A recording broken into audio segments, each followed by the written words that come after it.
അനന്തരം ശിശുവിനെ കുറിച്ച് തങ്ങളോട് പറയപ്പെട്ട കാര്യങ്ങൾ അവർ മറ്റുള്ളവരെ അറിയിപ്പിച്ചു. വിശുദ്ധ ലൂക്കായുടെ സുവിശേഷം 2-ാം അധ്യായം 17-ാം തിരുവാക്യം. സത്യത്തിൽ ആദ്യത്തെ സുവിശേഷ പ്രഘോഷകർ ആരെന്ന ചോദ്യത്തിന് നമുക്ക് വേണമെങ്കിൽ ആട്ടിടയന്മാർ എന്ന് പറയാം. കാരണം ഈശോയെ കുറിച്ച് ലോകത്തെ അറിയിപ്പിക്കുന്നത് ആട്ടിടയന്മാരാണ്. ഏറ്റവും താഴെ കടയിലുള്ള ജോലി ചെയ്തിരുന്നവർ. യഹൂദ പാരമ്പര്യം അനുസരിച്ച് ആട്ടിടയന്മാർ അശുദ്ധരായിരുന്നു എന്നാണ് പറയപ്പെടുന്നത്. അവഗണിക്കപ്പെട്ടവരാണ്, പാർശ്വവൽക്കരിക്കപ്പെട്ടവരാണ്, പുറമ്പോക്കിലേക്ക് എറിയപ്പെട്ടവരാണ്.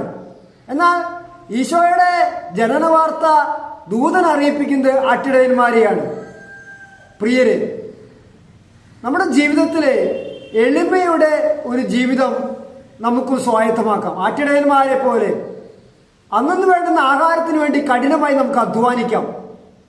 ആട്ടിടയന്മാർ രാവും പകലും ആടുകളെ മേച്ചിരുന്നു എന്നാണ് സുവിശേഷത്തിൽ എഴുതിയിരിക്കുന്നത്.